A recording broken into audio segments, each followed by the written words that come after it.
These are African rhythms, passed down to us through ancient spirits. Feel the spirit, a unifying force. Come on, move with the spirit. Stand up, clap your hands. Groove with the rhythms, get down, get off. From WSNC 90.5 FM, a broadcasting service and NPR affiliate of Winston-Salem State University, welcome to Africa World Now Project. I'm your host and producer, James Pope. Today, Black Study as a Critique of Knowledge and Power with Josh Myers. Africa World Now Project is next.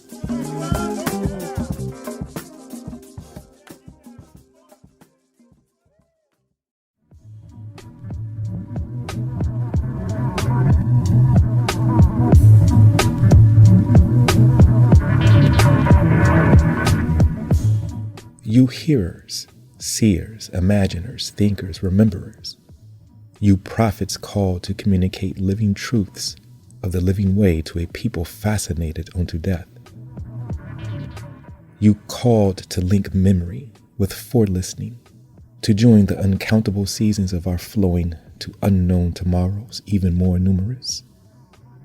Communicators doomed to pass on truths of our origins to a people rushing deathward, grown contemptuous in our ignorance of our source, prejudiced against our own survival. How shall our vocation's utterance be heard?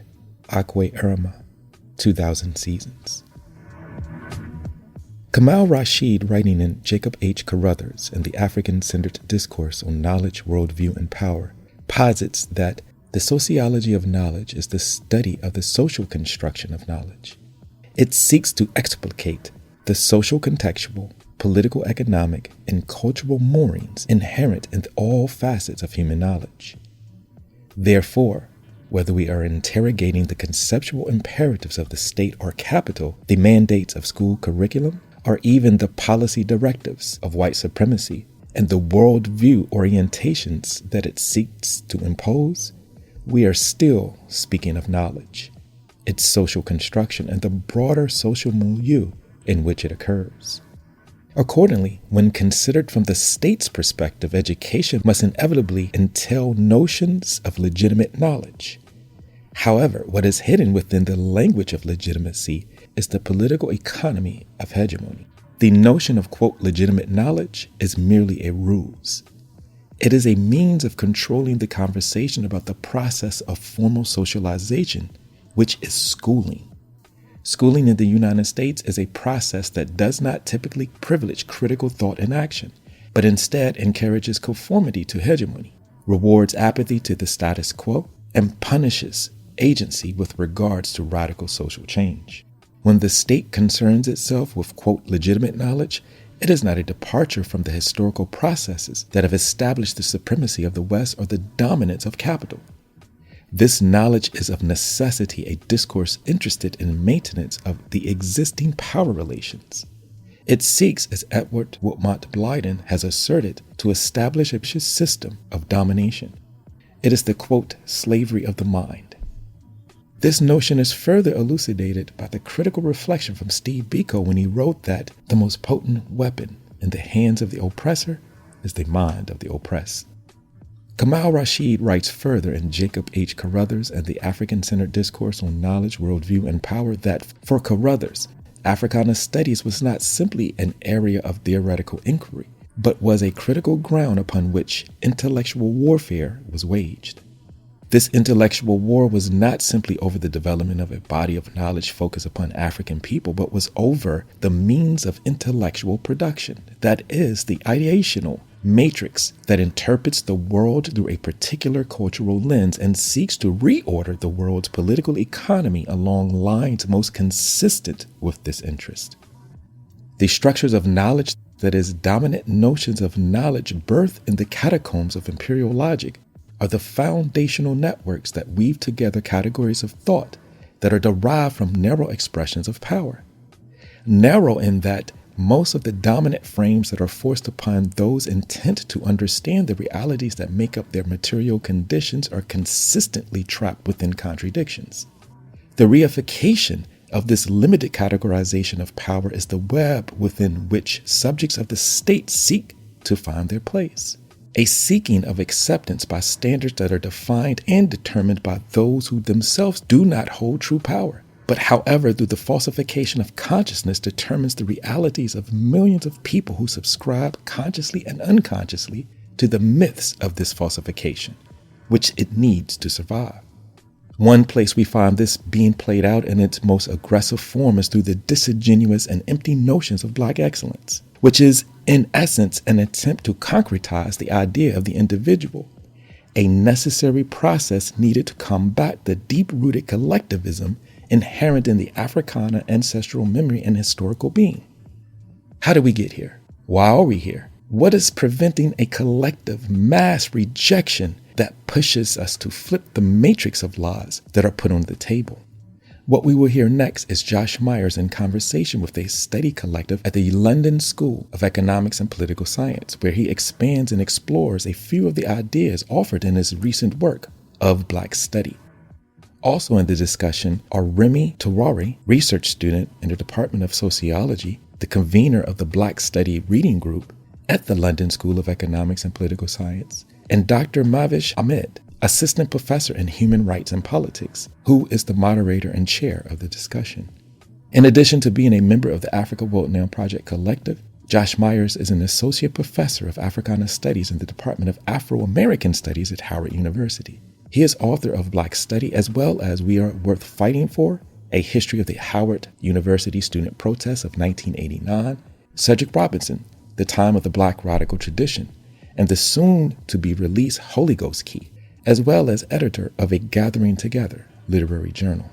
His research interests include Africana intellectual histories and traditions, Africana philosophy, musics, and foodways, as well as critical university studies and disciplinarity. His work has been published in Critical Ethnic Studies Journal, the Journal of African American Studies, the Journal of Pan-African Studies, the African Journal of Rhetoric, the Human Rights and Globalization Law Review, Liberator Magazine, Global African Worker, Pamazuka, and Burning House Press, among other literary spaces.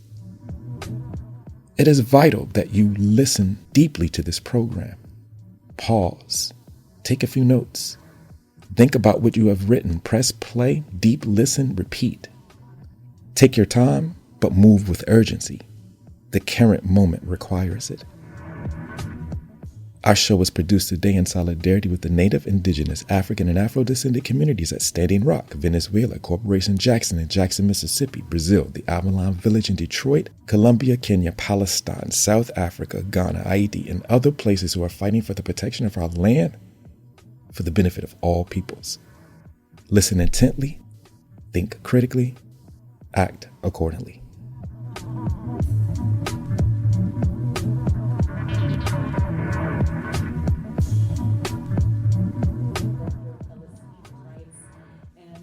Honored to be co-hosting this event with Dr. Joshua Myers, the author of Black Study, a really brilliant scholar in so many different ways, which we'll hear all about this evening. So I'm very, very proud to co-host it with Department of Media and Communications and Department of Government. Let me just start off before I go into some introductory remarks and also introducing both Dr. Joshua Myers and the person who made it all happen, Remy, right over here. Let me just start off by thanking the stewards tonight for their work in getting everybody settled, Swanisa, Emmanuel, and Dan. And also, this is from Remy and me, in particular, these thank yous. Nazli Adiguzel, who helped the facilitation of the reading group that led to this event. Black Study Reading Group.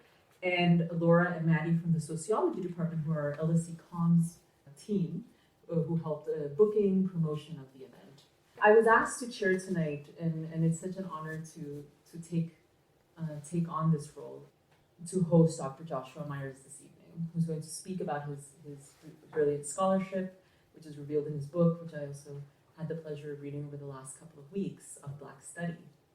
And I'm not going to say a lot, but I do want to say that these last 2 to 3 weeks have been particularly harrowing in the ways that the complete and blatant violence of white supremacy has unmasked itself yet again. And to read your book, Joshua, it was really reading it with a fresh sense of history repeating itself ad infinitum, in a sense that we may not, on one level, have gotten very far, but also I think a reminder in reading an expansive and rich lineage of Black scholarship and Black studies. We were just talking before about how even while Palestinians are dehumanized by the white gaze, most of the world does not dehumanize them, and that we are the majority in that situation. And Black intellectuals, intellectuals from most of the world, which is, I think Partha Chatterjee said, 3/5 of the world's population, actually have a very different way of looking at things. Ethics, values, approaches. So thank you for that. And thank you for giving me the opportunity to read it also at this time. I think it was a really special and healing book to read as well. So we'll be hearing, I hope, about the work and lives of several Black intellectuals: June Jordan, Du Bois, Sylvia Wynter, Jacob Carruthers, Cedric Robinson, and Toni Cade Bambara, who I got a chance to read about. And thank you for charting with such clarity and depth that those who, all of that, which is so clearly available to those abjected by power, left exposed to death portals perhaps, but forced to create life, knowledge, and scholarship even in the most genocidal of circumstances. So I'm going to introduce Joshua in a little bit more detail now. So Joshua Myers is an associate professor of Africana Studies in the Department of Afro-American Studies at Howard University. He's author of Black Study and also of Cedric Robinson, The Time of the Black Radical Tradition, and his third book, We Are Worth Fighting For, A History of the Howard University Student Protests of 1989, as well as the editor of A Gathering Together, a literary journal. His research interests include Africana intellectual histories and traditions, Africana philosophy, musics and foodways, as well as critical university studies and disciplinarity. His work has been published in Critical Ethnic Studies, Washington History, and a host of other journals, New Inquiry, Pambazuka, Obsidian, etc. In addition to serving on the board of the Association for the Study of Classical African Civilizations and the editorial board of The Compass, Journal of Association for the Study of Classical African Civilizations, he's a senior content producer at the Africa World Now project and co-coordinator of the CNCC Legacy Project's Black Power Chronicles Oral History Project, organizer with Washington, D.C.'s Positive Black Folks in Action, and currently working with SNCC Legacy Project's digital movement platform. So a central thread that guides all of this work is an approach to knowledge that takes seriously that peoples of African descent possess a deep sense of reality, a thought tradition that more than merely interprets what is around us, but can transform and renew these spaces we inhabit, a world we would fundamentally like to change. And that's definitely the feeling that you get when you read of Black Study. Remy will be our discussant this evening. Remy is a community organizer and a doctoral researcher in sociology here at LSE. Remy's research project focuses on the coloniality of migration by examining the use of administrative detention against asylum seekers, refugees, and other displaced peoples labeled as migrants in the UK. As an abolitionist, Remy has been involved in migrant justice work over the last decade in so-called Canada and more recently in the UK. For those of you who might be on Twitter today, the hashtag is #BlackStudyLSE. And with that, I'd like to ask Joshua to open the evening. Thank you. Thank you. Thank you, Marge, for that introduction.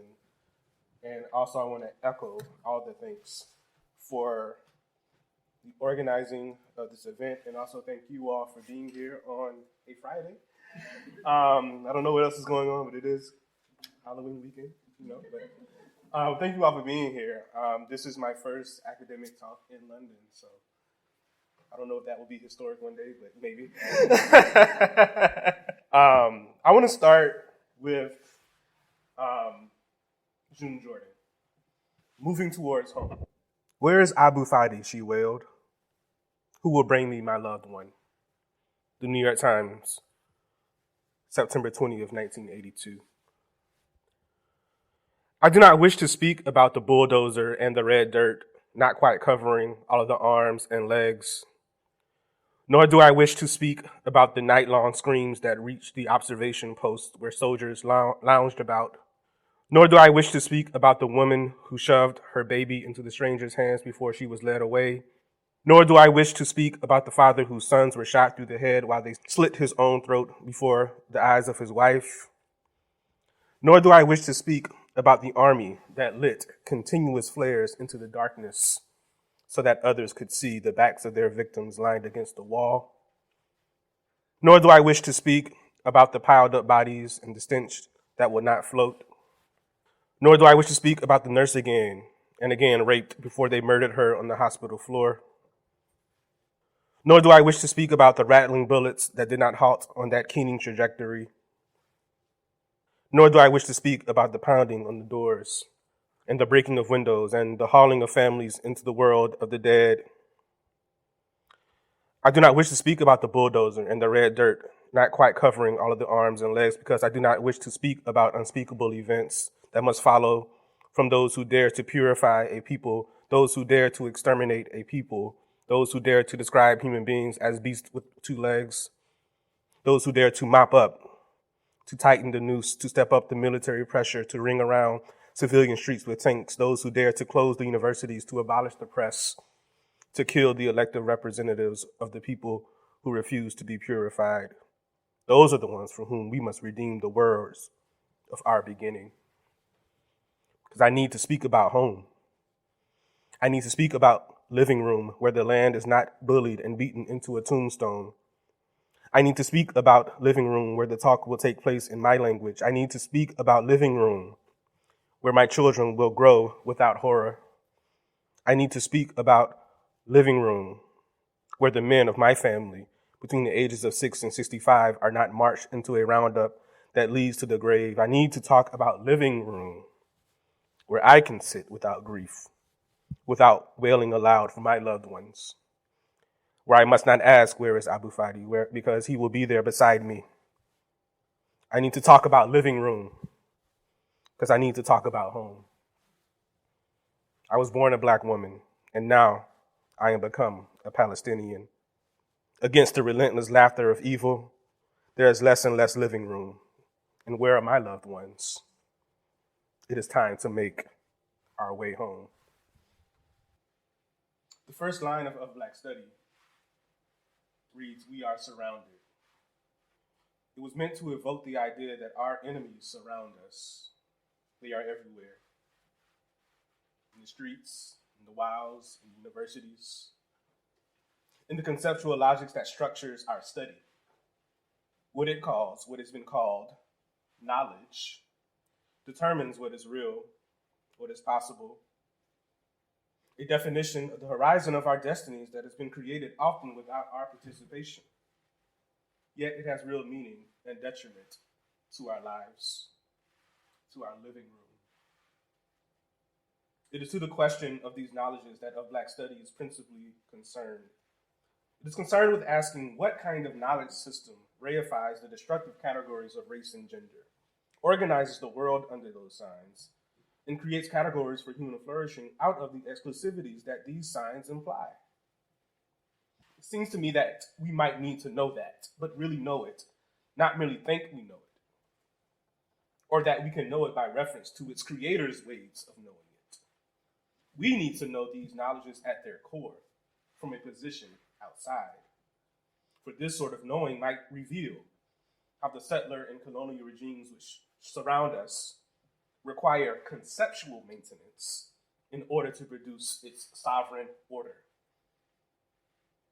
which in the Middle East means full-on bombardment In Haiti, it means ongoing occupation. In England, it means surveilling and policing the definition of citizenship. And elsewhere, its meaning is native and indigenous displacement, which continues apace.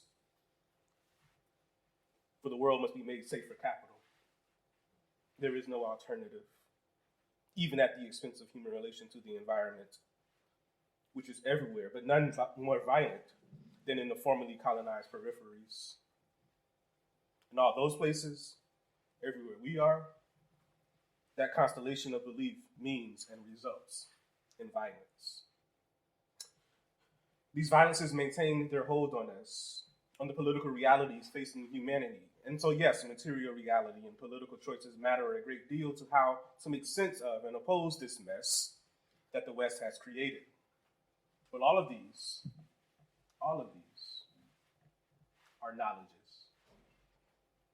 What is possible politically, and perhaps even beyond the province of the political, is directly implicated in what the West thinks it knows about us, about itself, even, and about the thing called reality that academics believe themselves to be committed to understanding. That is, what is possible is also what is conceptual. And we have been awarded a limited conceptual world that masquerades as the world, licensed by institutions that confer expertise and access to the very power structure that requires those limits be maintained. This is what our degrees mean. Sometimes I wonder if those who claim to be on our side are serious about all of this. Or are we content to teach and write within the same narrative arcs that require our degradation and misnaming?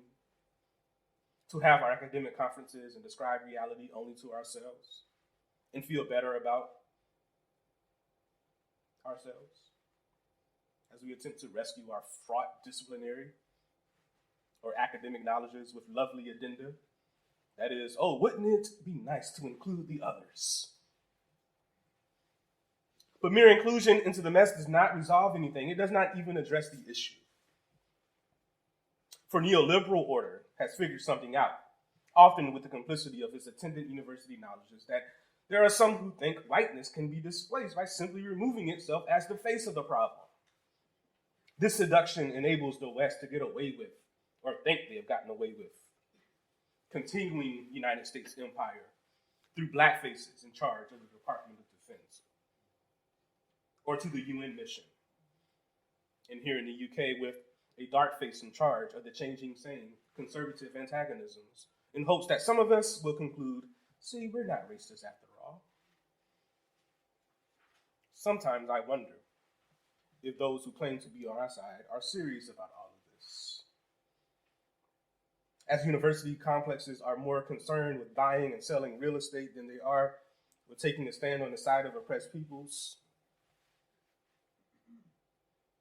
some of whom represent literally the very university communities they claim to be for. As faculty, including some of our own colleagues, miseducate students to consider their professional ambitions as tantamount to actually knowing something about this world or knowing something about the way power decides what is worth knowing. As the academy cheerleads diversity as a solution to the problem of colonial order, as we work in places that can sit idly by and consider that there is a both sides proposition to confronting the specter of actual genocide, what, I ask, the hell are we doing here or anywhere? Sometimes I wonder if those who claim to be on our side are serious about all of this. So I often return to at least one of the questions guiding my work in Black study. And that is, what is this to do with the academic and disciplinary constructs we have been given to study reality? Do we even know where our tools come from? Their philosophies of life and order, their ways, these ways of being human, methodologies to measure the social world, scientific revolution, enlightenment, Renaissance humanism. Are these intellectual products the result of moments in time, not mere moments in the progressive evolution of human consciousness, but specific moments in the perpetuation of the Western knowledge complex which structures the world we have inherited? A world we, those who claim to be on our side, are committed to radically transforming? Do we know what we are doing when we start from within that conceptual world and believe that we can end up beyond it? Do we not need other ways of knowing reality? In W.E.B. Du Bois's The World in Africa, which also, I think, includes a lovely critique of British liberal innocence, if you haven't read it, please read that book. But he says in that book, quote, "Mechanical power, not deep human emotion, nor creative genius, nor ethical concepts of justice has made Europe ruler of the world. Man for man, the modern world marks no advance over the ancient, but man for gun, hand for electricity, muscle for atomic fission, these show what our culture means and how the machine has conquered and holds modern mankind in thrall. What in our civilization is distinctly British or American? Nothing. Science was built on Africa and religion on Asia. Was there no other way for the advance of mankind?" I love that question. Let me just say it one more time. Was there no other way for the advance of mankind? Were there no other cultural patterns, ways of action, goals of progress, which might and may lead man to something finer and higher? Africa saw the stars of God. Asia saw the soul of man. Europe saw and sees only man's body, which it feeds and polishes until it is fat, gross, and cruel. End of the quote. Thinking through these questions is the Black Studies project for me. And though the whole question of what to do with the conception of life and humanity that can only see the body, can only see itself as the province of mechanical power, remains one we must continuously ask. Black Studies can only suggest part of the answer. As Cedric Robinson has written, quote, "It is not the province of one people to be the solution or the problem," end quote. Still, if the notion that Africa saw the stars of God is to be more than just a pithy saying, Black Studies answers must be taken seriously.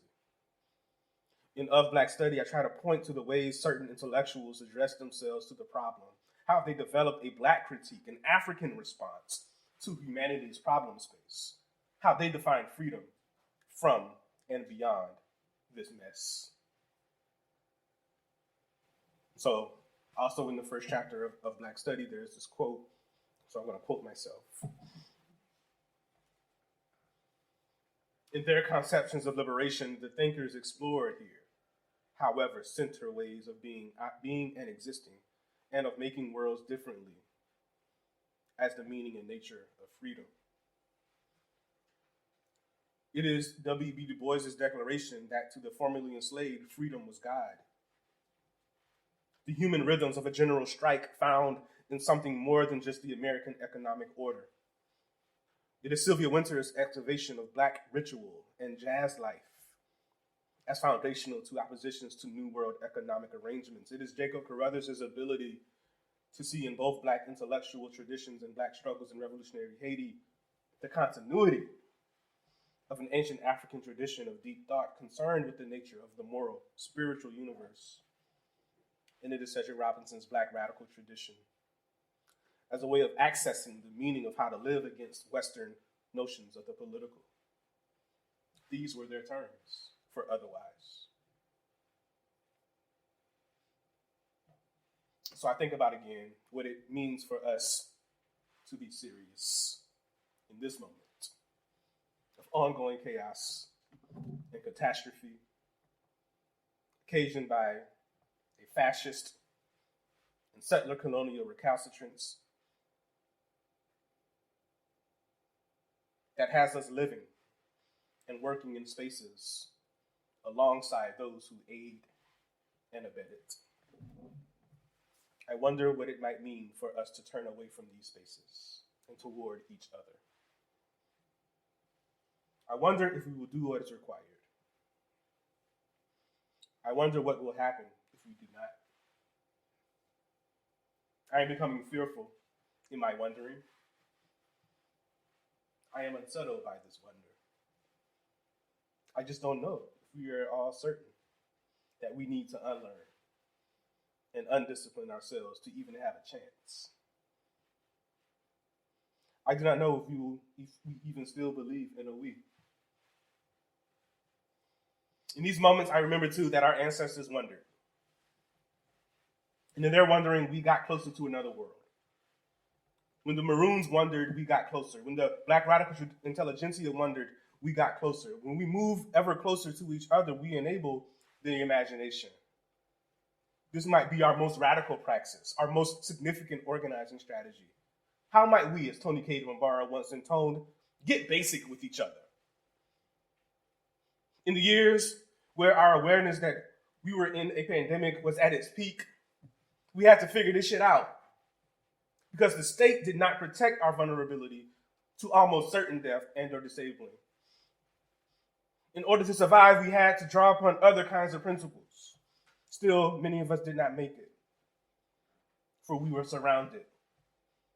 For many of those who did survive, it was less happenstance than it was learning to live differently. And so liberation will require something similar. For those of us in the academy, we will have to do our work differently. We will have to conceive of our work differently. We will need philosophies, ideologies, epistemologies that eventually displace those responsible for the disregard, for the disavowal, for the deaths. This is a tall order. But we were left with this as the only choice if we are to live. I wrote of Black Study to signal to us that there is another side after this break.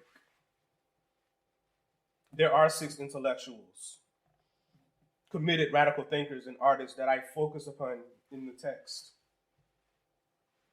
So I'll just say their names one more time for those who may not have gotten all 6. June Jordan, W.E.B. Du Bois, Sylvia Winter, Jacob Carruthers, Cedric Robinson, and Tony Cade Mbara.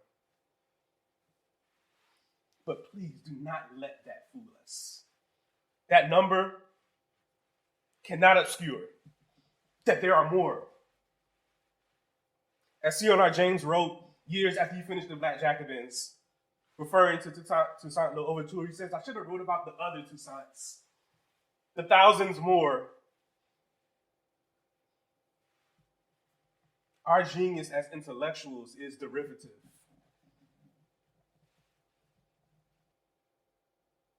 Our genius derives from the people.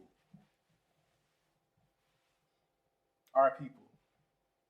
And so the 6 that are in of Black Study are not unique unless we center academic thought as Black thought. Because their thought derives from something much broader and much more expansive and much more representative of who we actually are. I chose them because they chose us. They believe in the we. And so they represent models for us who remain surrounded in the academy, who still must counter the lies to try to figure out how we might live. And so Black Studies is a remembering of them. I'm using remembering in the way that Ngugi wa Thiong'o uses it, right? To put back together, to put our members back, remember. To counter the dismemberment of our memories, the amputation of our memories. Black Studies is a remembering, saying who they were, our ancestors, saying who they were so their names would not die. Black Studies is a rhythmic gesture, a beat that keeps going, keeps us up, keeps us there, here, in this radical embrace of struggle. Black Study never lets up, never lets us forget, never lets us stop working, because it is rhythm, and rhythm is pulse. It's our pulse. So I'm going to close with another poem, and this poem is actually an original of mine, and it'll be included in my next book, which is actually my debut poetry collection, Holy Ghost Key. This comes out next February. This is called Rhythm and Name. For those who are familiar, it's also a title of a Thelonious Monk tune. To lose a name is a certain death. Melodies haunt freedmen's towns in Houston, given an inheritance by working people, all across the landscape of islands, tributaries, and mountaintops, playing in Red Hill Churchyard, clapping to the rhythms of the lives and struggles of Negro toilers, who learned them from ancient blues people whose vibraphone and keybase had other names like Balagon and Kongoma, creative sound as our eternal reflection, so we would not die. Sometimes I can hear those old masters, see their wry smiles, their nods and looks of approval, laughing because somehow their children's children still know a rhythm they played. Not their names, not their language, but this syncopation.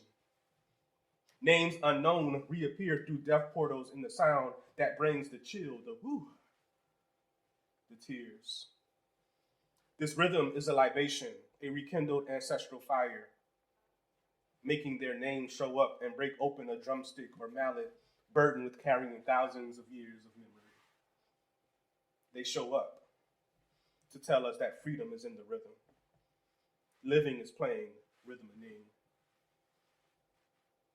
And if you ain't hear that, the fire alarm was for you. Thank you all.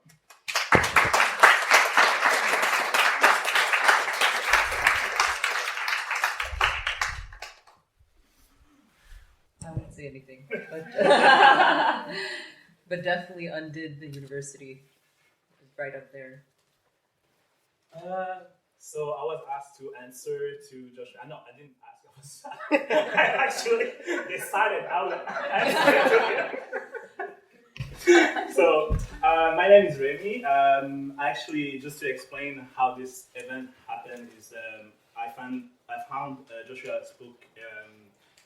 I think in February, and I was reading the introduction, and I was like, oh, I actually need to read with other people because it meant a lot to me to read Joshua's book. And since February, I think we met every month to read one chapter and discuss about each chapter. Some people who were part of that reading group are here tonight, but others were online and in the US. Actually, there are like people from the US also. That's the good thing about like online reading. It's actually that we discovered during pandemic. So that's why at some point I was like, oh, I will invite him to talk here because I felt like he was really like inspiring to read you. And it was really important because also starting my PhD and wondering what I'm doing here and all that is all the questions that you address in your book. So yeah, that's how this event came about. I wrote a text to answer to your book. It's actually more like a summary of the things that I found important for me, not for everyone, but yeah, I'll read it. So, in his most recent book of Black Study, Joshua Mayers, it's really weird to actually quote someone that is next to you, but and in his most recent book, Joshua Mayers invites us to revisit the initial aspiration of what we now call Black Studies. By taking a serious and critical look at these programs and projects within the neoliberal Western University, Joshua Mayers sheds light on what he calls the lie, meaning the way in which, I'm quoting him, knowledge we call normative, objective, and therefore universal is not simply a fiction or a construct, is a mechanism of power, a force that imposes a particular kind of regime of truth on those who they lie about, who are said to have no knowledge to counter the lie, end quote. For Mayers, the lie, which is in fact the very idea of the West, is then used against those it claimed to discipline within the university. But Mayers is cautious, for he makes it clear that the West's capacity to lie, its claim that there is no truth outside the West, in fact conceal the way in which human life, and Black life in particular, escape the turns of science, knowledge, and reality produced by the West. And I'm quoting him again. To be of Black study is to be against the way in which Western knowledge has influenced how reality, particularly the reality that applied to Black life, has been presented to us. The forms of these presentations take the blueprint from the disciplines of knowledge emerged from the requirements of Western civilization, read here as the intellectual tradition that inspired the modern world. Through a series of 6 chapters, each focusing on a particular Black thinker, of Black study is as much a political project than an epistemic one, in that it calls out and rather reminds us, or remembering us, that to be of Black study is first and foremost to be part of a tradition of thinkers who refuse to adopt a way of being and relating to the world that is a product of a racial and colonial order. I certainly can't do justice to Dr. Mayer's meticulous and complex work by summarizing each chapter. But I do want to include in our conversation this evening 3 elements that stood out for me, not because they are the most important than others, but because they made me think differently in my own work. And in my presence also, as I said, in the university. The first one is hesitancy. Firstly, through the work of Du Bois, Dr. Mayers defends the role of hesitation as a creative force that enables both refusal and imagination. In order to think differently and thus refuse our own negation, we have to accept that we don't know. And that, to quote Du Bois, what we know about ourselves as individuals and communities is a collection of half-truths and myths. In my training as a sociologist, who's still in making, I soon discovered the way in which these half-truths and myths call for a sociology that problematize and rationalize Black life by dehumanizing Black lives, actually, in the name of objectivity, and produce an epistemology that is strictly concerned with suffering, deviance, and death. In Of Black Study, Dr. Mayers points out to how Du Bois rejected this science and its natural laws by focusing on the role of chance in human life. As such, Du Bois defines sociology as, quote, the science that seeks the limits of chance in human conduct, end quote. But what we have at the moment, notes Mayers, is, I quote him again, more laws that rationalize race difference and hard facts masquerading as explanation of dynamic change and human complexity. Instead of studies of relationship between chance and Black life and self-determination, we have deviance, end quote. The second point that I'm still thinking with him here is the notion of reason and modernity and humanity. So my second interest in this book is the critique of what Mayers call the authority of reason, in the production of a set of ideological and scientific discourse on what it means to be human. Mayers is referring here to the colossal work of Sylvia Wynter, in tracing Wynter's critique of what Catherine Youssef calls the humanities. Mayers invite us to not confuse the map, i.e. the devaluation of Black life, with the territory of that is Black studies.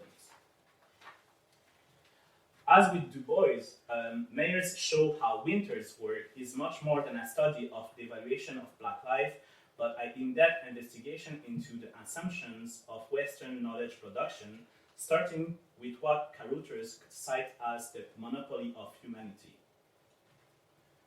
Dr. Mayers reminds us that the real project of Sylvia Wynter and others, not to say of Black studies in general, has never been, and I'm quoting him, becoming part of the canon of being human in terms they recognize. Liberation will not come from within the house. The house is implicated, end quote. This is why radical Black thought is a threat to the university, as it is exposing the failures and lies of Western thought, particularly when it comes to define what is human. The last point is the notion of dream and otherwise, or knowledge otherwise. Lastly, Of Black Study is concerned with the dreams of Jordan, Du Bois, Wynter, Carothers, Robinson, and Bambara, in the ways in which the refusal of these thinkers is above all an invitation to think differently, to expose what Dr. Mayers called the immense archive of possibilities of Black studies. Whether it is the creation of a Black university, the development of a science based on African philosophy and spirituality, or engaging in, quote, the work of unthinking the dominant mode of thought by living against modernity, Dr. Mayers invites us to continue the work of emancipation and liberation by remaining undisciplined. Throughout this book, Dr. Mayers showed that Black study is more than, quoting him, Black content study. It is more than the canon, it is more than science and knowledge, because as Jordan said, Black study is Black life.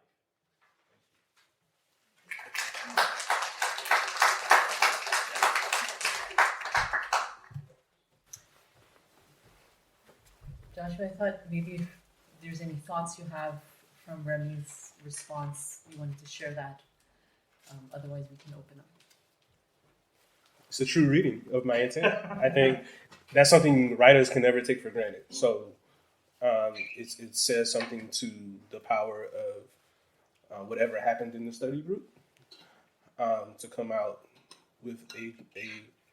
And when I say true reading, I don't mean correspondence with like positive, logical positivism. I mean the intent, the feeling, the essence, the Yoruba would say the ashe of what I latched on to in order to write this book. You felt. So that's what I mean. Thank you. And thanks, Remy, for your, I think, really deep engagement with this work. I wanted to open up. Please feel free. You can also think about your questions, but please indicate if you have any. We'll go here, there, and then I'll just insert myself as a chair first. Thank you so much both for that. It was absolutely wonderful and so inspiring, especially as I am doing my PhD in the Department of Anthropology. And I think that at the LSE it's kind of a difficult placement because you feel the history of the weight of this discipline, and at the same time you feel them addressing some of kind of the central tenets of what we've heard today. For example, the idea of what these mechanisms of power are and what reifying certain kinds of categories of being can do to people. I think my frustration sometimes is that I don't think that we do that enough, or at least the way in which we follow certain canons means that we must reify even in order to recreate. I'm wondering perhaps in light of that thought, why you chose to use the term Black here. I also use the term Black in my own work, but I do know that in the UK there's a growing movement towards more of an acknowledgement of the African heritage as part of a detangling of the processes of racialization that have worked to kind of differentiate Blackness as kind of something outside and very much other, particularly in light of Sylvia Wynter's work. I also have a question about whether you think there's potential within disciplines such as anthropology to challenge and embrace those kinds of positionalities that Remy, you were bringing out, hesitancy, challenges to notions of reason, modernity and humanity, and perhaps do work with dreaming? Or is perhaps the history of the discipline itself a continuing constraint? Thank you so much, though, very much. Enjoyed it. Thank you. Who'd you say your name was again? Caroline Basenbanza. Okay, thank you, Caroline. Hi, thank you so much. Please do present yourself. So my name is Cindy Soamakata. I'm in the geography department. I'm doing my PhD in human geography. And my PhD particularly focuses on Black queer geographies in London and Johannesburg, as I'm South African. And I think when I initially conceptualized my project, I was just like, I'm so tired of seeing scholarship that focuses on Black trauma, that I kind of want to focus exclusively on Black celebration. But then something you kind of realize is that the celebration exists amidst the trauma. In spite of the trauma, it's very difficult to disentangle celebration from hate in a lot of instances. And also another thing that I realized was the importance of the body in terms of producing Black scholarship is, I think there's, and rightfully so, like, you know, throughout history, because of anti-Black racism, the Black people have only been regarded and theorized on the basis of their bodies. So I was wondering what it looks like to produce scholarship in that, you know, kind of recognize the complexity of celebration, you know, of Blackness, of Black life, of reclamation of Black humanity amidst perpetual trauma and devaluation, and reclaiming, you know, the body, you know, and the primacy of the body in understanding and in laying full claim to our humanity as Black people. I don't know if that makes sense. It just kind of, yeah. It does make, I mean, Can I try those two? yes, please go ahead. Yeah. I love graduate students' questions. And so a lot of the circulation or reception, I guess, of this text has come from grad students grappling with some of the questions that you all raised. And every time it's raised, I probably have a different answer because, you know, there's so many ways to to actually address these concerns and these tensions. And I think where I'm landing tonight is do what you want. Create your own method. Don't follow the rules because the rules haven't gotten us very far. They simply haven't. In fact, they've done worse for us than they've done good. And so to the very specific points that you raised, particularly around celebration, I think about like what happens at Black people's homegoing or funerals a lot with my students because that's the thing that will happen to all of us. We will experience transition. How do African people deal with the question of transition in the moment where our lives have been held on earth? Right?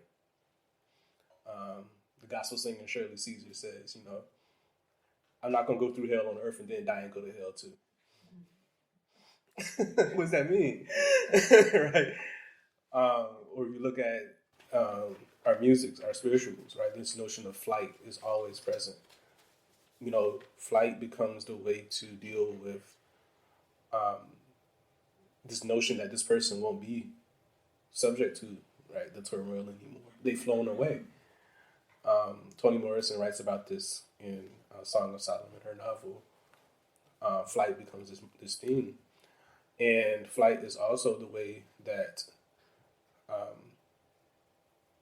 those who describe the activities of the Maroons described them.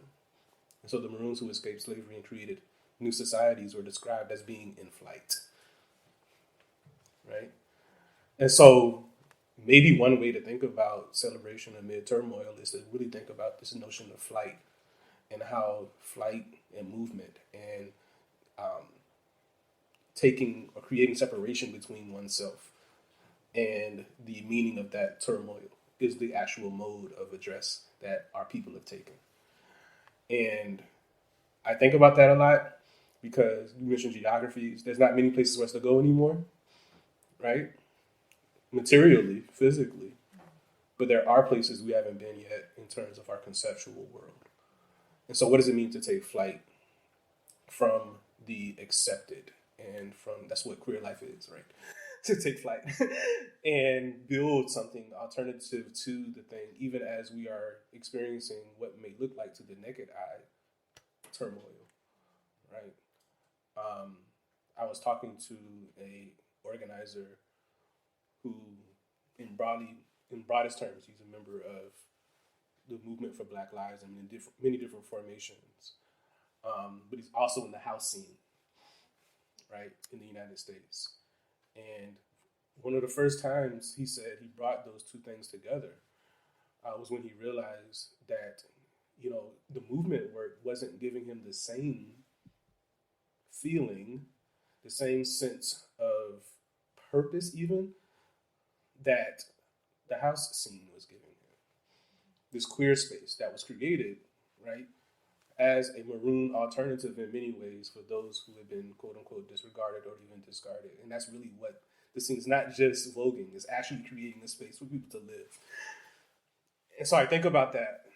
And this was a recent conversation. This was actually 2 months ago, as a way to sort of figure out for ourselves that where can we go when we can't go anywhere?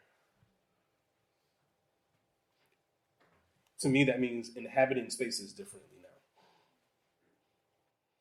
especially for our organizers, because our organizers all around the world are tired. Like, it's been a long decade and a half, right?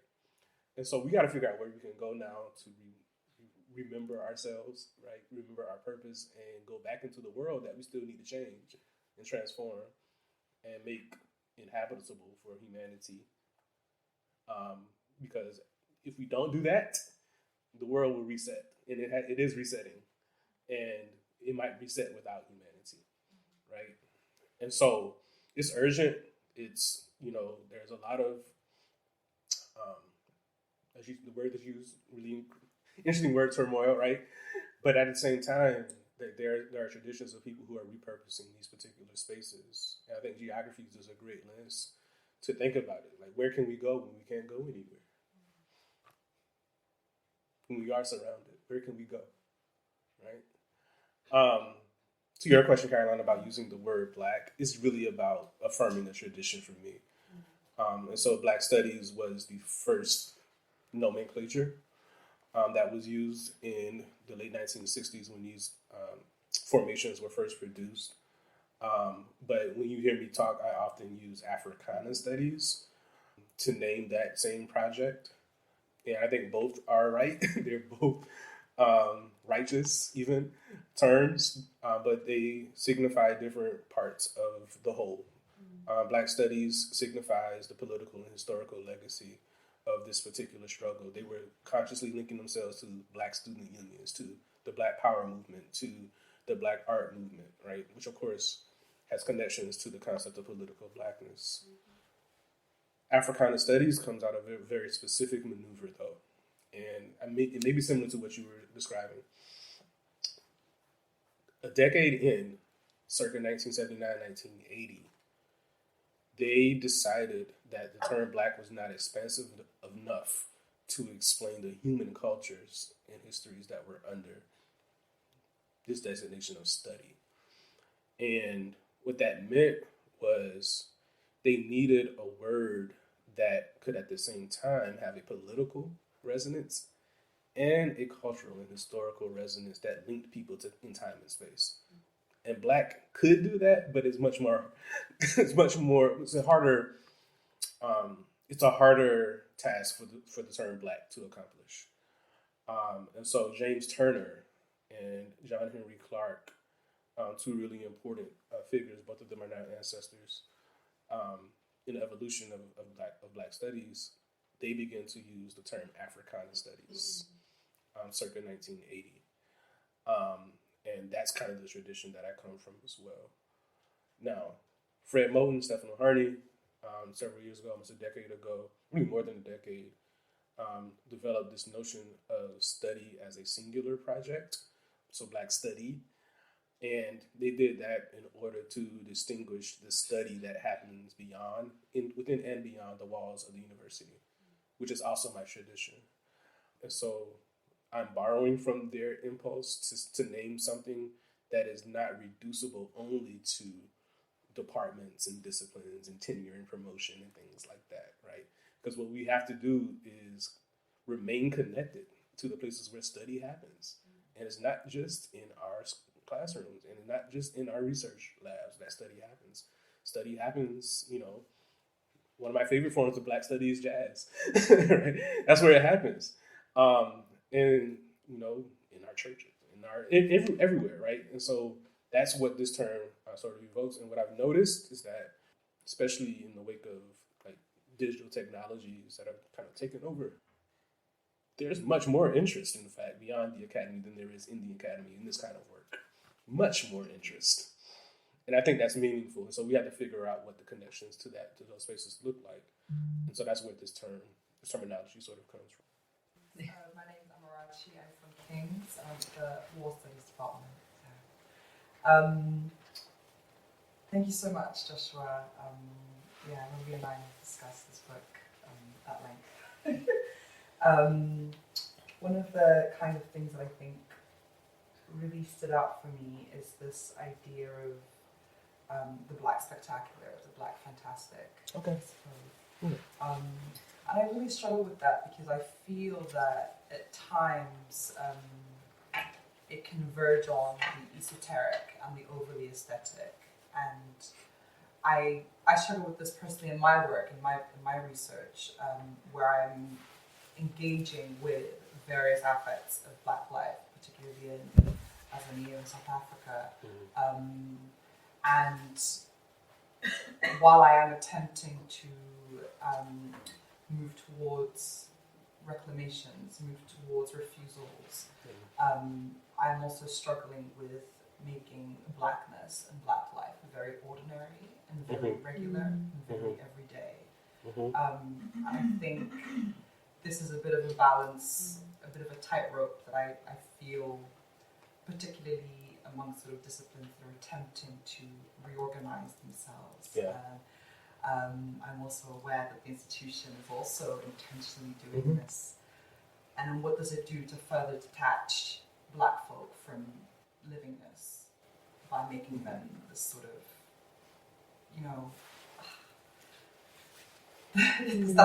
does this make sense what I'm trying to say? Yeah, I hear you.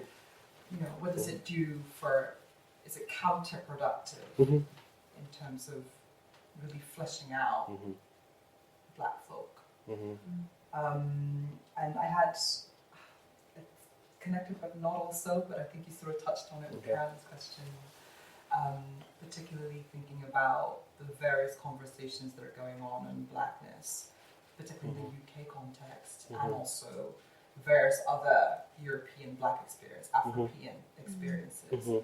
And there certainly feels a bit like there's a tension now between sort of frameworks that are, we have borrowed from, that are predominantly North American and Caribbean reflections of Black transatlantic experiences.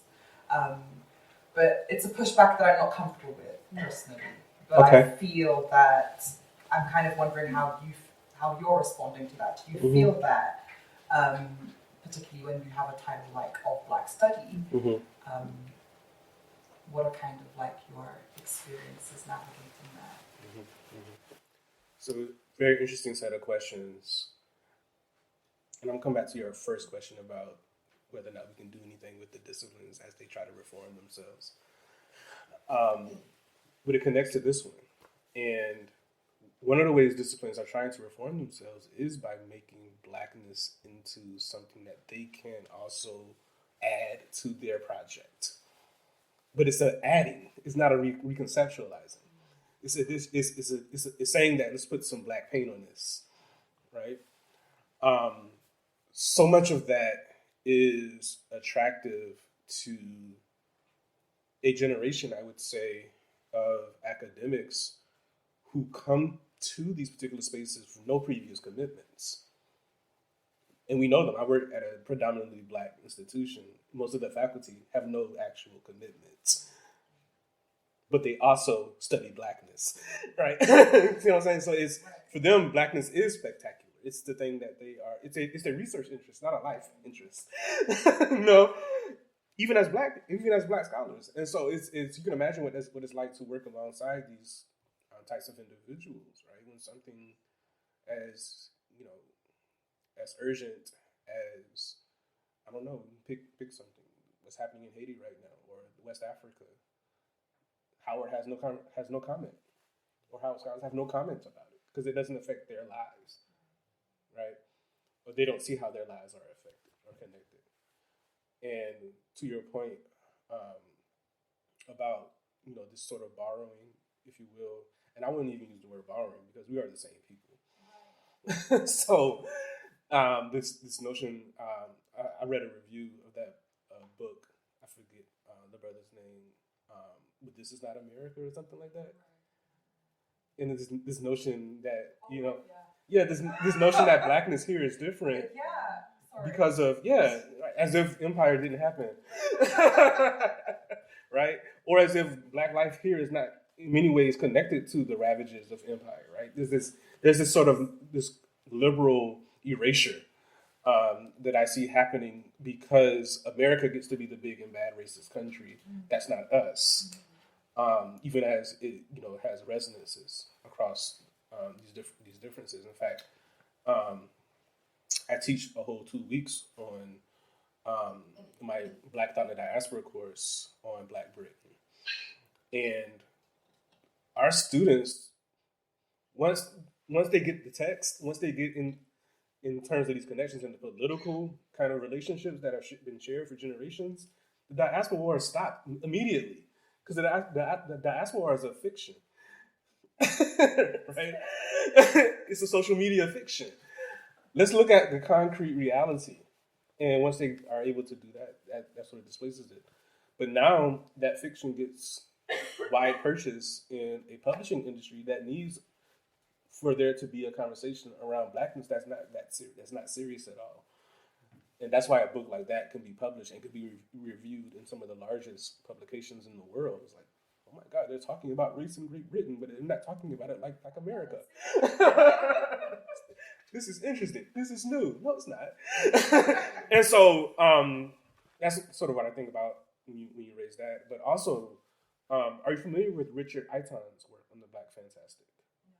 This is, yes, in search of the Black Fantastic. Yeah, okay, yeah, I think I know. Please read and reread it. Read that book, because what he argues is that the fantastic is not this notion of something that is so unique and unreachable and so fanciful that it's, unattainable for us to even. No, the fantastic is the actual ordinary. Black people's ordinary is, in fact, evidence of a fantastic, meaning it's fantastic because it exists outside of the quote-unquote accepted definition of political theory and political reality.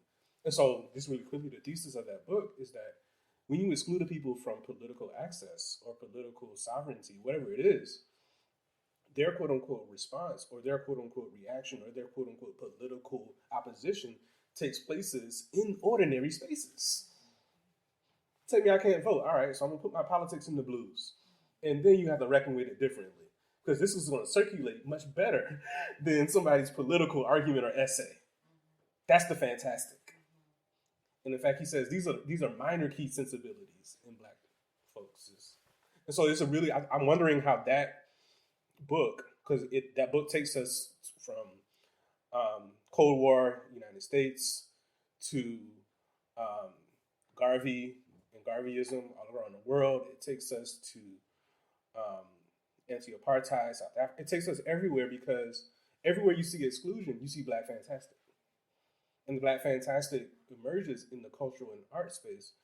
Then the contradiction comes. What happens when you try to buy and sell the blues or buy and sell reggae, right?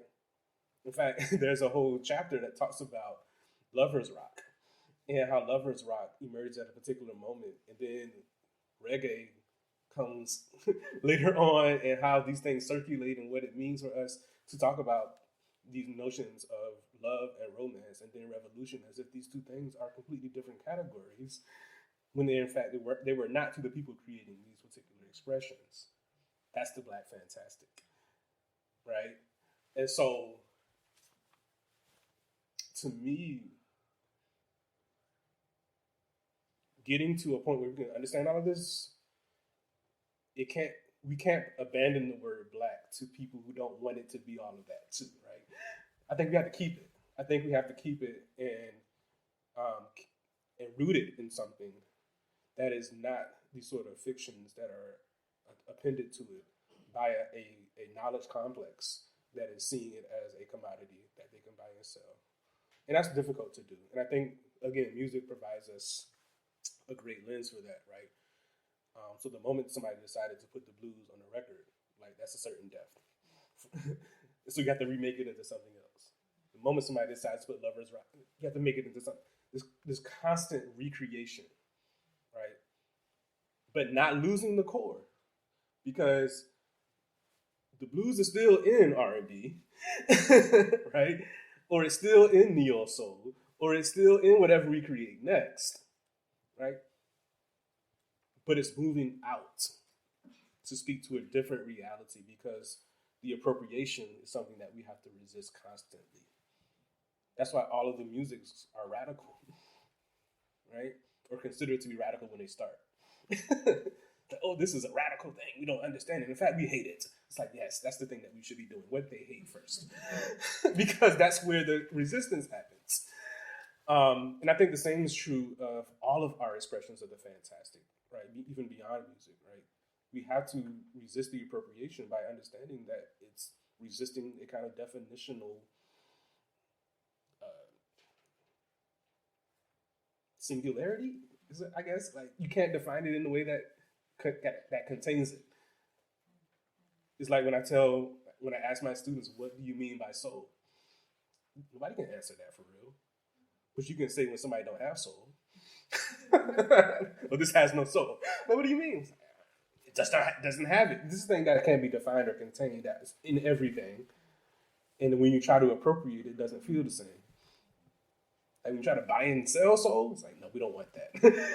It's not the thing. It's not something to be bought and sold. It's something to be felt in an organic way. And so that to me is the Black Fantastic. And Richard Aiton, who that book came out in 2009, and I've taught it maybe 5 or 6 times. I see the opening that it produces in my students, because they all have those minor key sensibilities. They just haven't been able to name it as resistance, right? And that's really important, because so much of, especially in Richard Aiton was like a heretic in political theory, right? So he's talking about popular culture and political theory. Like, it's not serious. But so much of what they recognize in that particular text exists in categories that they were told that are not legitimate political categories. And that allows the opening to happen. So, thanks for that question. Hi, thank you so much for the talk and the work. So my name is Tanisha and I'm based at King's. And a lot of my work at the moment looks at the theory of Afro-pessimism. Mm-hmm. And particularly thinking about that in terms of Frank Wilderson and how he has articulated Afro-pessimism. And thinking about how he positions Black people in relation to human beings.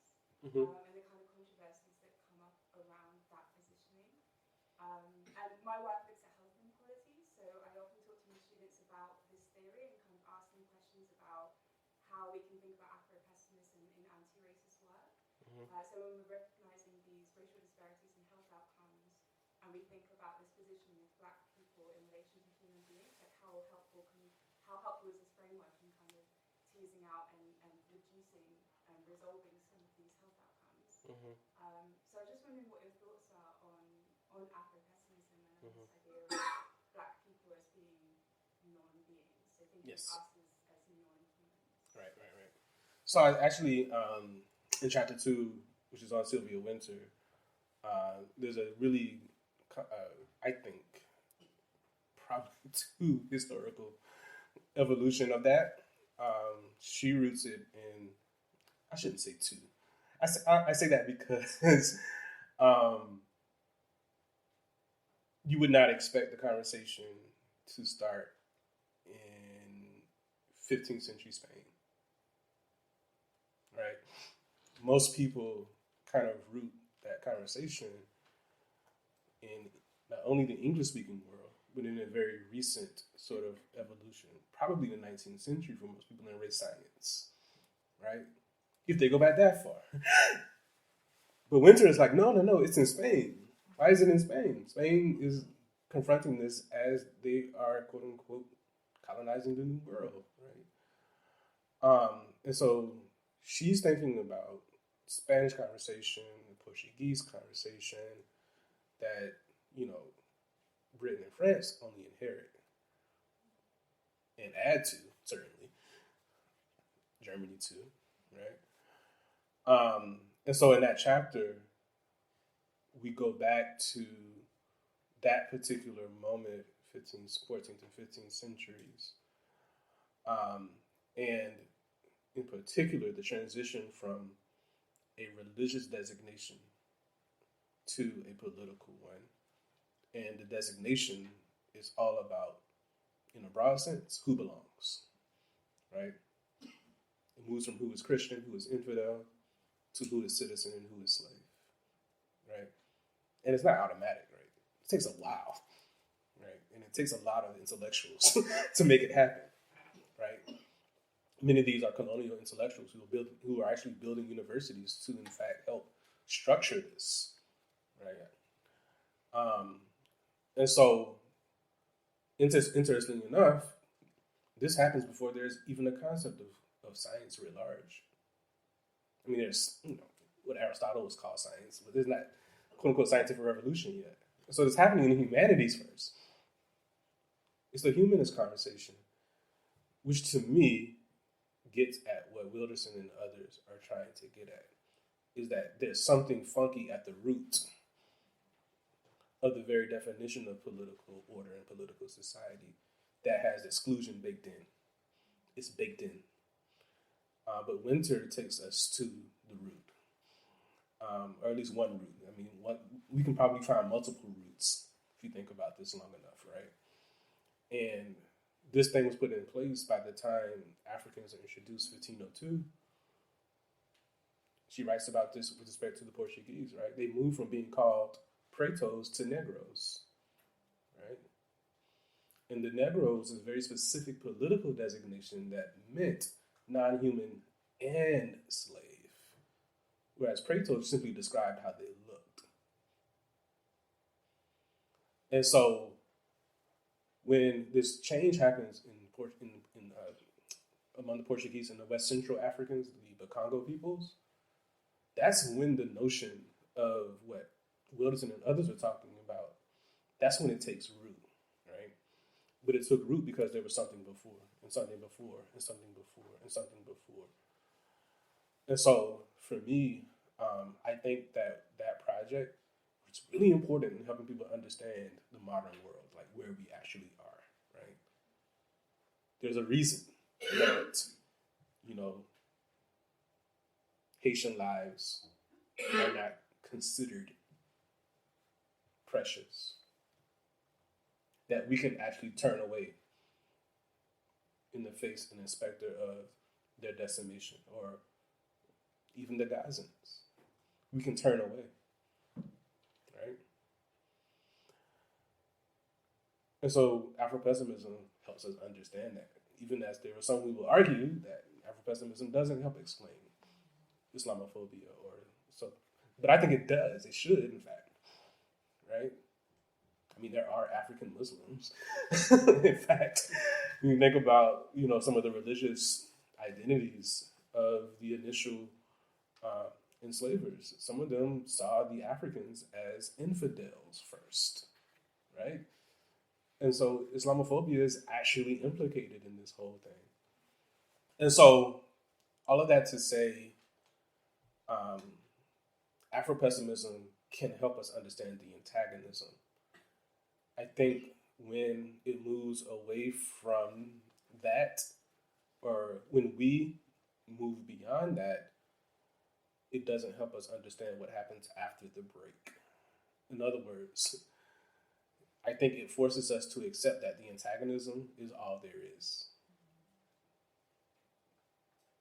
I said we are surrounded, but we as I said in my earlier answer, right? We can go places when we can't go anywhere, and that's where at least some Afro-pessimists argue, we can't even focus on that otherwise or that other side because we're surrounded, right? And so I think about, for instance, the interventions of Christina Sharp. I've never heard her call herself an Afro-pessimist, but she's definitely almost always categorized as one. And in her 2016 book, In the Wake, she talks about us being surrounded by death. Like death is our, and then she says there's something called wake work. And wake work is how you move out of it and how Black people move out of it. In fact, she talks about wake as a celebration too, right? And I think that's where some of the kind of Afro-pessimist thinking hasn't followed her in that way. And so I would, if I were in conversation with them, I would wonder what their feelings about whether or not we are only and always and forever going to be the antagonism to whiteness, how they feel about that. Because I come from a people where whiteness is out there, but we are also who we are, right? I grew up in a part of South Carolina that was almost 90%, probably 90% more Black. And yes, we would get stopped by the police. And that's when we saw white people. And then we would go home and there would be no specter of whiteness at all. How do you describe that living? Because that's the living that fundamentally shapes who I believe myself to be. It's not whether or not there's a policeman outside, even though we know that they are. They know that any moment they can come in here, take us to jail, ruin our lives, whatever, right? But we don't define life as that relation. And so that's what I would say to that.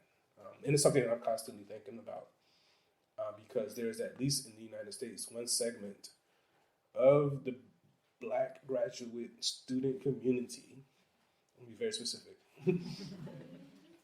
that actually believes that Black studies is Afro-pessimism. Like there's actually a segment that believes that. And I'm constantly thinking about it for that reason. How did that happen? Like, how did Black studies become conflated with a theory of Afro-pessimism?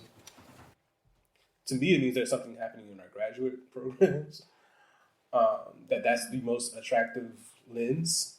It says something about the university, the concept of the university. It says something about how students are being introduced to themselves through the university. It says a great deal. But I'm interested in it. I wouldn't call myself an Afro-pessimism, but I do think it resonates in terms of us understanding the modern world. Yeah, hi, thanks for that. My name is Nadine. I'm a PhD student at Birkbeck. I'm also Jamaican, living 30 years in unceded territory of the west coast of Canada. And my project deals with Blackness and indigeneity. I'll be very specific to unceded non-treaty territory, which makes for a different sort of relationship. I wanted to thank you for opening with June Jordan, because I'm watching, as I've been Gaza, as we all are, I've been watching this for years, and watching the deporting of Haitians in Jamaica right now. So folks sailing to my island and being deported. There's a great Jamaican lawyer, Aline, that's in the battle for their right to stay and find sanctuary in Jamaica. My question is tied a little bit to this. Thank you for your thoughtful address on Afro-pessimism. I mean, it's very interesting. You kind of glided towards it, but for example, Sylvia Wynter's No Human Involved, which is one that's often cited. But I'm that cat, being from the West Coast and being from an unceded territory and being from a place where murdered and missing Indigenous women and residential schools is a very real thing. And so when I researched that NHI term more closely, Sylvia Wynter's not the only one that wrote on it. Right. There's Latina folks and other folks, and I would say Indigenous folks, if you know anything about LA and urban various areas, the making of the Daystar Native Community Center in Seattle. Like, there's, being a West Coast person, I could pay attention to other things that Sylvia at Stanford may not have been able to pay attention to, because she was battling the university in many ways in terms of her writing, and is kind of isolated, to a certain degree with kind of the program, and I think not being understood coming out of the Caribbean. and her particular Spanish background. I was in Huelva, Spain, which is a major Spanish port this summer. You know, like reading her and being able to respond to Spanish students, thinking on blackness is really, like, she's amazing in that regard. She's given me purchase there. But my question then is always about genealogies. So I'm that strange cat that reads people's BAs, MAs, and PhDs, and then looks at how then their book project shows up. Yeah. Or I look at, politicians in the Caribbean. I look at their PhD and I'm like, God, you were such a radical. Like, what happened? You're the Minister of Finance.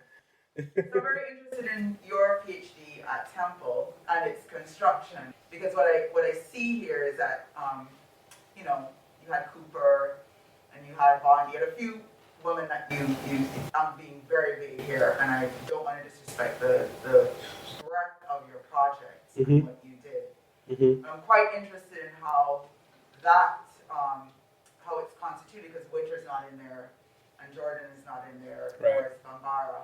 Right. So I'm interested in what was the journey for you from the PhD to this particular text. What inspired you to include them? I mean, Tony Boggs is editing it, so he would have fought me probably the whole way, like, Sylvia Winter cannot, not be in this text, right? I've had these conversations with him. So if you can respond to this. That's a really good question. I think no one's ever asked me that specific question. In particular, because it gives me the opportunity to talk about my dissertation and, what I was thinking about in that particular project. So in the dissertation, Cooper, Anna Julia Cooper, is there largely because of her writing around the question of the Haitians. When she got her PhD at the age of 61 or something, she was 61 years old, something like that. After she had already had a life, she goes to Sorbonne to gets her PhD, has to learn French, and then get the PhD. She writes on the Haitian Revolution, and that comes out in 1925. But this was years after she wrote her most famous book, A Voice from the South, by a black woman from the South. I know the subtitle. By a black woman from the South, where she argues in part that there is such a thing as women's ways of knowing, right, in that particular text. And so she is there because her contemporaries are there in my dissertation, Edward Wilmot Blyden and W.E.B. Du Bois. And so when I was at Temple, there was only one course on Black women's intellectual history. It was taught by Dana King, who is an adjunct professor teaching a graduate school seminar. And so it wasn't like this notion that we should study Black women's thought was not baked into the cake at Temple. And so here's what actually happens, right? I'm defending my dissertation. Made it already to the defense. And we have an open Q&A at my defense. And a scholar, a French scholar, Dr. Roger, last question, it was like a marathon. He gets up and says, "Where is Sylvia Winter?" That's what he said. And at that point, my training didn't require that I read Sylvia Winter. And I don't know if it was the African-centered, Afrocentric training part of it, or if it was just, we don't start here or we don't go here. But whatever it was. And so what I did after I finished my dissertation that summer, I read every piece of Sylvia Winter's work that I could find. And that's what you see reflected in this. And so it actually wasn't Tony. In fact, Tony, I had pretty much, planned to write a chapter on Sylvia before even meeting Tony and before Tony even seeing my proposal for this particular book. But I will say this. I think I can say this. I hope I can say this. Tony is extremely close to Sylvia Winter. And there's a lot of trepidation when you submit a manuscript. Absolutely. And he's working on Black Metamorphosis with Abador, so that's a big one. Right. Everybody's waiting for us. Right. And he's writing a biography of Sylvia Winter. So, when I submitted, there was a lot, oh my God, Tony's going to read this. And it's also guiding how I'm writing. Tony's going to read this. And so that was, it felt good when, Tony read it and there was not a whole, 10 paragraph email of notes saying that. So, yeah. No, Tony and June. So basically this happened.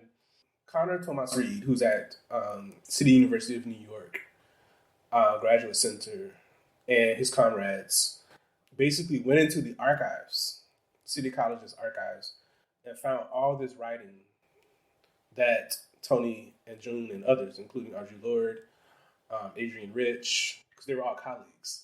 I can't even fathom that. Barbara Christian too, like they were all colleagues. And they published a series called Lost and Found. And one of the articles in that series was an article called Realizing the Dream of the Black University. And when I saw that, I knew that I had to write about Toni Cade Lumumba. I knew that I had to. She too wasn't part of my graduate school education and training. I came to Toni. I knew Toni in undergrad. I knew her work in undergrad, but it was mostly the stories. So Gorilla My Love, but it wasn't the essay. And her essays are something. Her essays are something. Yeah. And so once I started realizing the dream of the Black University, it resonated like the way that Remy resonated with me just now. It's like, okay, this is it. And that's why the conclusion is dreams. And in that particular same series, there's a collection called Life Studies by June Jordan. And in that collection, she's directly speaking to her relationship to not just Black studies, but also education in general. So she has this really brilliant commencement speech for 8th graders. Graduation speech where she's telling these 8th graders, make study serious part of your life. Like damn, June, to 8th grade. Yes, to 8th graders, because that's how serious this is. But June has always occupied a place in my introduction to Africana Studies courses, because her essay, Black Studies Bringing Back the Person, is almost like one of my manifestos. And that's where my book starts. It starts with We Are Surrounded. Those are my first words, but the first words are actually June's, when she talks about, what the stakes are for Black studies. So those are two people who aren't necessarily centered genealogically in my training, but I came to when it became time to really center and think about how specifically Black women are engaged in this conversation. And there's more that I want to do, because I'm only scratching June's surface and Tony's surface in this book. Like, Winter does a deep dive, right? But in terms of June and Toni, I'm only scratching the surface. And, I wanted to get into Tony's papers. Pandemic prevented it. June's papers are at Harvard. Pandemic prevented it. So there's still more to be done in specific their relationships to Black studies. And it's not just them. Someone needs to do something on Sonia Sanchez's relationship to Black studies. She's the first teacher of Black studies, one of the first teachers of Black studies, as a poet, right? Someone needs to do the same work with people like Barbara Christian and that generation, because I will say that there's a way that they're being overshadowed, not just by men, but by ignorance, right? People don't know that these people were in Black studies. It's a revelation. Sonia Sanchez taught Black studies right, for years.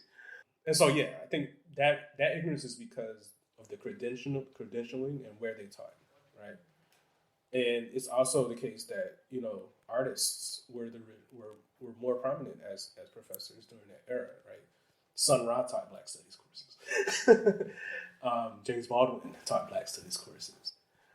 I can go down the list, like musician Archie Shepp, Max Roach taught Black studies courses. These are the people who the students wanted to be their professors. And so there's a conversation to be had just on that. Like, what's the relationship between Black artists and Black studies? So is this in service to understanding how race operates? Or is it a question of cultural identity for you? Well, I think to go beyond cultural identity and the politics of identity. Okay. Yeah, I want to go more towards politics and epistemology.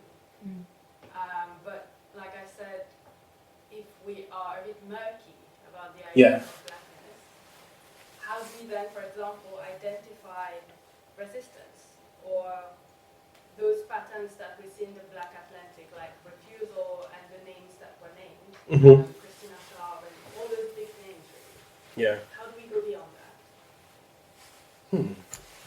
I have to think about this one. Because it's so ever present everywhere that we often don't stop to think about the ways that it might not be as present or as identifiably present, if you will, or named in the same way, if you will. And so how do you name something that hasn't been named before? So I have a student from Ghana, PhD student from Ghana, who reads all the things that we say read and then says, yeah, this is not going to work in Ghana because that's not, the language doesn't help us. And so maybe the route towards you resolving this is somewhere in the languages that you're working with. How do they identify the question of difference? Maybe it's not blackness, but difference or hierarchy or some way of looking at the political implications of what you're studying without routing it through English might be the solution. Yeah, I'm still thinking about it and how to go beyond language and look, like somebody earlier said, into embodied practices. Yeah. Dancing, we dance a lot. Mm-hmm. We don't really speak English. We do speak English, sorry. Mm-hmm. We speak English. But we speak Creole, French. Right. There are many ways of expressing. So one of the things that Winter talks about in the book, Black Metamorphosis, which again, it will be coming out soon. I actually got a chance to read it for this book. But one of the things that she talks about is the ways that enslaved people reckoned with their new situation wasn't through the political categories that were resonant in that particular space, but through something that they brought with them that had to be reapplied to this particular condition. And I think about this a lot, right? Because when people resisted enslavement, they weren't coming out of schools of thought that are recognizable as resistance today. They were coming from somewhere, but they weren't coming from the sort of, they weren't creating vanguards and having political education. They weren't doing all of that. And so it means that there was something in their language, in their culture, that made sense to what they were experiencing that was new. Because otherwise they would not have resisted. They would not have done. And so there had to be terms, in other words, that they came with that helped them explain this new antagonism. And that's what my student, is helping me see. But it's also present in the work of Winter. It's present in the work of so many of our predecessors. Robinson is trying to grapple with this, right, in Black Marxism. And so Winter lands on, again, this idea of she calls it a model of regeneration, right? African cultures are thinking about this question of regeneration. Meaning, how does a thing that we thought was dead or is dying, how does it live again? And so this notion that life is a cycle, right? Moving against linear and progressive notions of movement in history, right? She finds that most West African cultures practiced some model of regeneration when it came to the question of how to sustain human life. Meaning, how you feed yourself, how you clothe, how you build things, like all the things, right? And none of this makes sense if you don't have any spiritual or ritual resonance or practice. And so to me, race might be present in what you're studying. But if it is, it's probably not indigenous to how people make sense of the world. And so it's probably the question that you start with. I think a Black Studies approach would be to start with how they make sense of the world and then understand how they incorporate racialization into that particular matrix. And that's why I think it might start with language, because that's like the building block of understanding any human group. So, yeah, in again, not having the answer for you, but in thinking about it right now, that might be a way forward for you. Thank you so much. My name is Emmanuel. I'm a fourth year PhD student here in the geography department.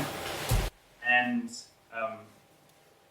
hearing you speak and also listening to Remy, I put myself to consider a bit of the work of Fanon and Achille Mbembe, when Fanon is talking about, considering the black man as, and also the black woman as being in this neurotic situation where there is a constant fight for recognition by the white person, or actually like a decreasing of blackness in their personality. And Achille Mbembe is, doing some work where what he's trying to do is to actually say, I'm working with Fanon and against him, and moving toward this situation where they seems to both converge and make a case for the black or the African man to be forward-looking in his development and not necessarily being focusing necessarily or entirely on the trauma, on the pain, acknowledging that it has happened, but still being forward-looking and working for some sort of common humanity.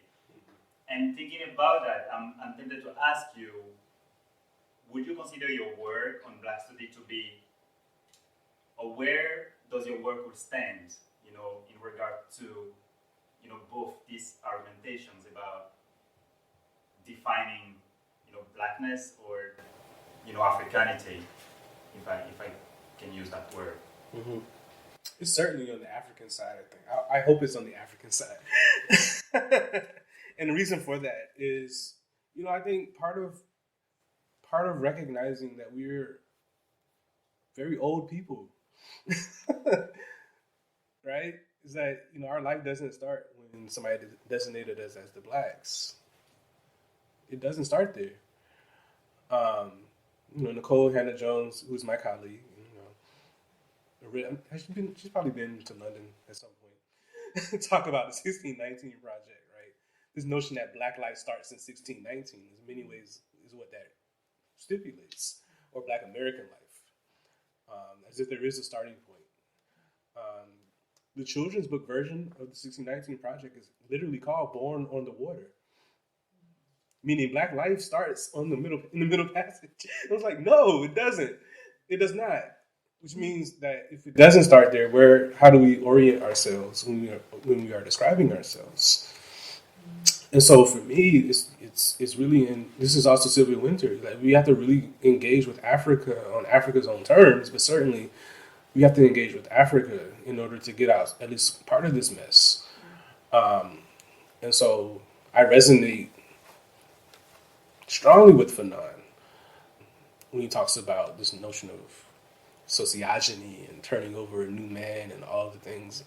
And then I think we should extend beyond that to say that when you do say new man, or, thinking about sociogeny in all the different ways, where does the old man show up? Right? Like, how do we do this before, right? And it's not a choice between forward looking and backward looking, because life is a cycle. It's simultaneously forward and backward, right? All of our traditions say that. Sankofa says that, so on and so forth. And I think taking that seriously means, moving outside of certain binary epistemologies that we constructed, and also, being confident that when we move out of those, that we still can offer resistance to that regime. Like, it's not an abandoning of struggle when you say, I'm not talking about this in the same way anymore, but I'm talking about it this way. So yeah, to reaffirm, I hope it's my work is on the African side of things at the end of the day. And it's not, saying that racialization is our forever and ever reality and our forever and ever identity. In the discussion that we've had so far, but also very much emerging from some of the people I met whilst doing my fieldwork who wouldn't ordinarily be kind of friends, I guess, within the London Black community, who, as this conversation has developed, I've started to think, how might we consider their positionalities as maybe kind of resignation as refusal? Kind of like very strong positions that do a thing of saying, well, it's not because we're black that this situation is as it is. It's because perhaps we're not working hard enough, or perhaps we're not allowing ourselves to understand the liberties that this life can provide for us. I think that was very much something that I was doing kind of ethnographic fieldwork. I was very startled by that position, and also quite unsure about how I'd have to now contend with that in my own work. But it did appear. So I chuckle because like when the police killings in the United States really began to take on a kind of public outcry, I remember elders, particularly elders in my community, elders without, credential, right? Elders without access to these libraries that we have, who would say things like, well, I know the police are killing us, but we are our own worst enemies. And I had to take a step back. Like, what do you mean? What are you talking about? We are our own worst enemies. And what it meant, it could have meant two things, but what I think it meant was that the expansiveness of the propaganda and the lies we have not seen before. I don't think we've seen it before. Meaning everything that's not what we're doing here is telling us lies. Constantly. And so the people that don't have access to these alternatives, if they do have access to anything, it's to a lie. And at least in the States, there's less and less stuff to counter it over the last 20, 25 years, because there is almost no strong associational life anymore. People don't go to spaces where it's just them, right? That's what I mean by that. Clubs, organizations, churches, blah, blah, blah, blah, blah, whatever it is, which historically in the Black community was where the lie was countered. And so if you don't associate with anybody and all you see is what the propaganda produces, you can easily accept this, right? And it's only when you sit down in spaces, what Fred Moulton and Stephen Harney call the undercommons, for instance. It's only when you sit down together with other people, as I talked about earlier, getting basic with each other, when you can actually see these lies for what they are. And so I think that's a new phenomenon, the fact that our people are just, completely submerged in this morass. And there's almost no alternative anymore. And this is why, I guess in the last 3 or 4 years, when you start to see these podcasts coming out and, people are creating weird folk TikToks and stuff. People are trying to confront that reality, which introduces another set of contradictions, of course, but sometimes those things work, right? Just yesterday, I was just listening to all of the anti-Western media that's covering what's happening in Gaza. And I'm like, what if you could just package this and put this into a place where everybody can access it? Because it's on TikTok and it's on YouTube Live and people are doing the work, right? But how do we make it accessible in a way that counters the fact that CNN will never say this or BBC will never say this? But that's what the vast majority of our people will be inundated with. So I think the same is true in terms of messages about Blackness. Like, where do people get messages about Blackness from, principally? Right? It's not from us. And it's not even internally generated in the same way anymore, because we don't have the association of life. So I think that's where we are. And that might be the phenomenon that you study in your field. How do we go from this to this? because it is a shift. I don't know if you see it as a shift, but it is a shift. You know, the book that I teach when I do my unit on Black Britain is Ronald Waltus's Pan-Africanism in the African Diaspora. And there's 3 chapters on Black Britain. And one of the things that's very clear among the Windrush generations during that particular period is that they understood at some level that racism is part of the antagonism. Like they understood it. Like the survey data backs it up. Like all the organizing that they were doing backs it up. Like, no, this is racism, right? And so it's really striking to me, right, that now that may not be the case as much. So I wish I knew what the shift, or I wish I knew how to counter that shift. Is it time? Oh, well, I really wish it wasn't, but it is time. So, thank you so much. Thank you. This is just, I think we can all agree, an incredibly mind-blowing experience to sit here and engage with you. So thank you, Joshua. And thank you, Remy, for bringing us all together, and everybody else for working.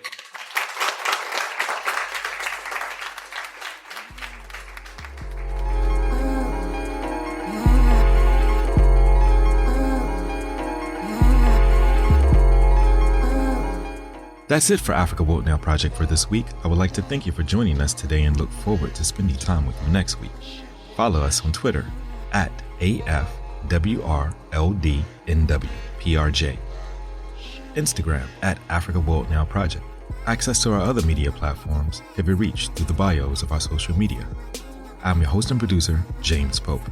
The Africa Woke Now Project Collective consists of international media journalist, executive producer, and human rights activist Muiza Muntali, Africa Woke Now Project media correspondent Funa Ngonda, senior research content contributor and production director Dr. Tasneem Siddiqui, senior research content contributor and production associate Dr. Josh Myers, associate producer and content contributor Dr. Keisha Khan Perry, content contributor and filmmaker Kurt Watterson, technology advisor is Byron Gray of Grayworks Technologies, and creative directors, international creative and artist designer Tabassum Siddiqui and Judah Pope. Africa Woke Now Project can be heard every Wednesday at 7 p.m. on WSNC, NPR affiliate and broadcast service of Winston-Salem State University. Programs are archived and available on all podcast platforms. Search Africa Woke Now Project. Until next week, be safe, be peaceful, and above all, be intelligent.